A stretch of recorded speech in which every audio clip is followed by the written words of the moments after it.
नमस्कार, मैं हूँ गीतिका पांडे। चलिए देखते हैं झारखंड की 15 फटाफट बड़ी खबरों को। दिल्ली पुलिस के सामने पेश नहीं हुए झारखंड कांग्रेस चीफ राजेश ठाकुर, भेजा जवाब।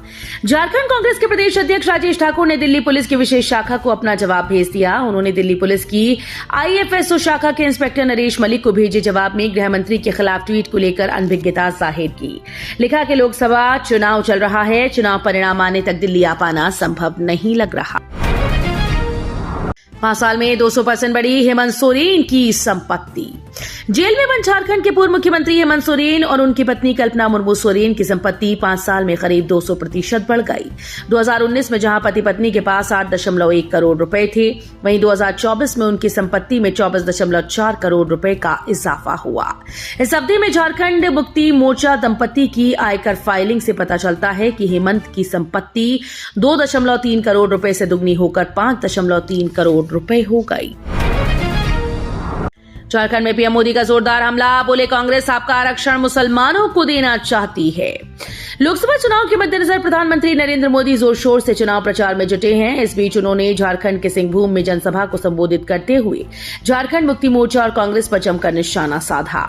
उन्होंने कहा कि जो लोग अलग झारखंड बनाए जाने का विरोध कर रहे थे, आज जेएमएम उन्हीं की गोद में बैठी हुई है। उन्होंने कहा कि केवल भाजपा ही यहाँ के लोगों की भावनाओं को समझती है और उनकी सेवा करती है। हेमंत सोरेन की बहन विधानसभा चुनाव भी लड़ेंगी, ओडिशा की सीट से मिला टिकट। झारखंड मुक्ति मोर्चा ने शुक्रवार को ओडिशा विधानसभा चुनाव के लिए अपने कुछ उम्मीदवारों के नाम की घोषणा की। पार्टी ने पूर्व मुख्यमंत्री हेमंत सोरेन की बहन और पार्टी सुप्रीमो शिबू सोरेन की बेटी अंजनी सोरेन की सरस्कना विधानसभा सीट से चुनावी मैदान में उतारा है। इसके 2 दिन पहले पार्टी ने उन्हें मयूरभंज लोकसभा सीट से भी टिकट दिया था। मुख्यमंत्री चंपई सोरेन ने चुनाव प्रचार किया तेज। मुख्यमंत्री चंपई सोरेन ने चुनाव प्रचार तेज कर दिया। शुक्रवार को उन्होंने घाटशिला, गिरिडीह व धनबाद में कार्यकर्ताओं और जनसभा को संबोधित किया। सीएम ने कहा कि झारखंड में 14 में से 1 भी सीट भाजपा को नहीं लेने देंगे। भाजपा के पास कोई भी मुद्दा नहीं बचा है। रांची में पीएम मोदी के रोड शो में उमड़ा जनसैलाब। प्रधानमंत्री नरेंद्र मोदी शुक्रवार को झारखंड की राजधानी रांची में रोड शो किए। चाईबासा में आयोजित चुनावी सभा को संबोधित करने के बाद वे रांची पहुंचे। इसके बाद हरमू के भारत माता चौक से रोड शो की शुरुआत हुई। पीएम मोदी की एक झलक पाने के लिए रोड के दोनों ओर बड़ी संख्या में समर्थक और बीजेपी कार्यकर्ता मौजूद रहे। पीएम मोदी का पूरा रोड शो लगभग 2 किलोमीटर का रहा। नीट यूजी का कल रांची के 21 केंद्र पर 11,100 विद्यार्थी देंगे परीक्षा। नीट यूजी 2024 प्रवेश परीक्षा कल ली जाएगी। परीक्षार्थियों का एडमिट कार्ड जारी कर दिया गया। परीक्षा के लिए राज्य भर के 22 जिले में केंद्र चिन्हित किए गए। रांची में प्रवेश परीक्षा को लेकर 21 केंद्र चिन्हित किए गए। इसमें 11,100 विद्यार्थी परीक्षा देंगे। 720 अंक के लिए नीट यूजी की परीक्षा दोपहर बाद 2 बजे से शाम 5:30 बजे तक होगी। केंद्र पर परीक्षार्थियों को एडमिट कार्ड के साथ साथ आवेदन में उपलब्ध कराए गए फोटो की 2 कॉपी और पहचान पत्र के रूप में आधार कार्ड व स्कूल आईडी कार्ड लेकर पहुंचना होगा। अब सभी मसाला बनाने वाली फैक्ट्रीज का होगा निरीक्षण, संबंधित एजेंसी ने दिया आदेश। एमडीएच और एवरेस्ट मसाले में कीटनाशी मिलने की खबर से तो आप अवगत होंगे ही। सिंगापुर और हांगकांग में इन दोनों कंपनीज के मसालों में कीटनाशी के अंश तय पैमाने से ज्यादा पाए जाने के बाद इनके मसालों पर प्रतिबंध लगा दिया गया था। यही नहीं, वहां जो कंसाइनमेंट पहुंच चुका है उसे भी वापस लौटा दिया गया।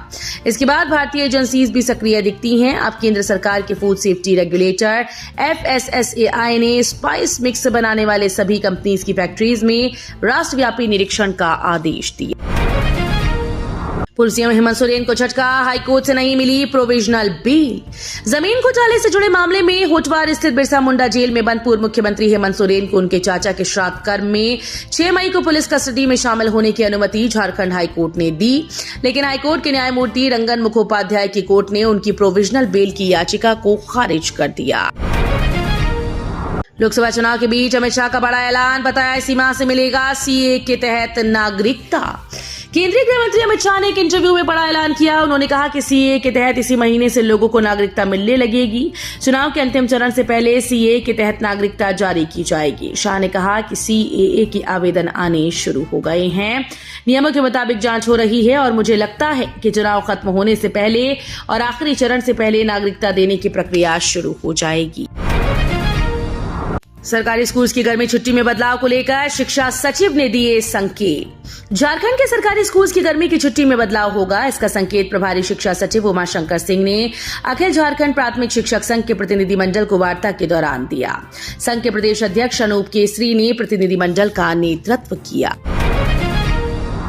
झारखंड बिहार में सबसे खूबसूरत बनेगा डोरंडा ईदगाह, एक साथ 40,000 लोग कर सकेंगे इबादत।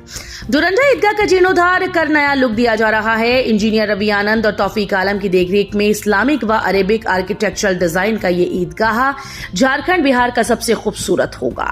ये बताते हुए डोरंडा ईदगाह कमेटी के सचिव जुबेर अहमद ने कहा कि ईदगाह बनने के बाद 35 से 40,000 लोग एक साथ बैठकर इबादत कर सकेंगे। स्वास्थ्य विभाग में हो रही आंकड़ों की गड़बड़ी को लेकर झारखंड हाईकोर्ट ने सरकार पर की सख्त टिप्पणी। झारखंड में 5 साल से कम उम्र के बच्चों की मृत्यु दर की गंभीर स्थिति को देखते हुए स्वतः संज्ञान याचिका पर झारखंड हाईकोर्ट में सुनवाई हुई। इस दौरान राज्य सरकार की ओर से बताया गया कि शपथ पत्र तैयार है लेकिन दायर नहीं किया जा सका।